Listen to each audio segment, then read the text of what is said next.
When we think about modern conflict, our minds usually go to fighter jets, tanks, and massive armies.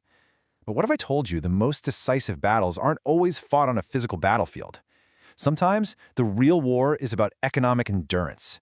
Today, we're going to look at how a seemingly weaker nation can challenge a global superpower by weaponizing cost itself.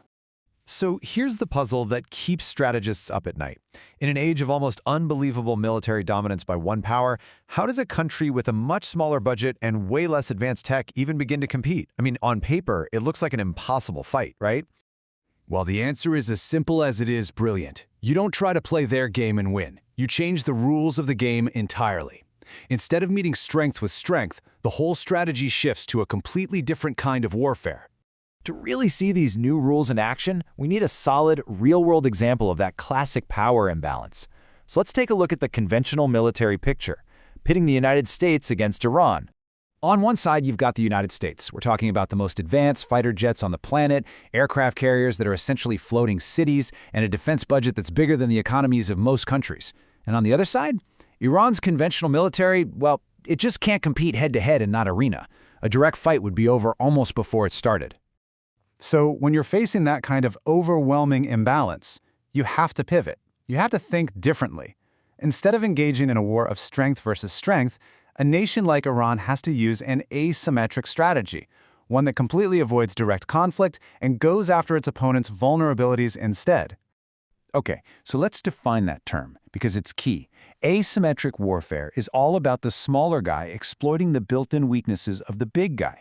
See, it's not about trying to sink a $2 billion aircraft carrier. It's about making the cost of just operating that carrier so ridiculously high that it becomes unsustainable.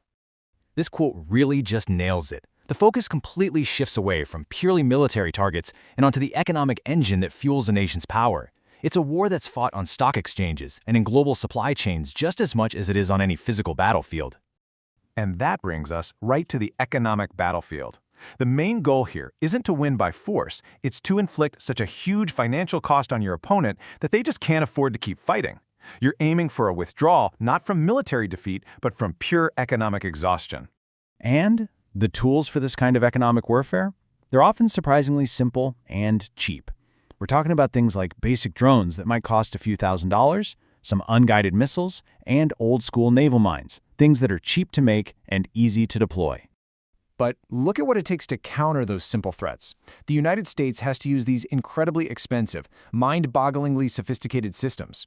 We're talking about advanced missile interceptors that can cost millions of dollars for a single shot, multi-billion-dollar warships, and defense networks that take decades and fortunes to build. And right here, this is the absolute core of the strategy. You have an action that costs a few $1,000s, forcing a reaction that costs millions. Think about that. It means that even if you have a perfect military record, you intercept every single drone, you stop every threat, you are still losing the financial war. Every single time. Over the long run, that economic drain can become a huge strategic win for the weaker side. Now, this economic strategy doesn't just happen in a bubble between two countries. Oh no, the effects ripple out across the entire world, and it turns specific locations, these strategic economic choke points, into incredibly powerful weapons. And the Strait of Hormuz is probably the most important economic artery on the planet. A massive chunk of the world's daily oil supply has to pass through this one narrow waterway. If you can control or disrupt what happens here, you hold a powerful economic weapon. So when this choke point is threatened, even just a little, the consequences are felt everywhere almost instantly. Global oil prices shoot up, which fuels inflation for all of us.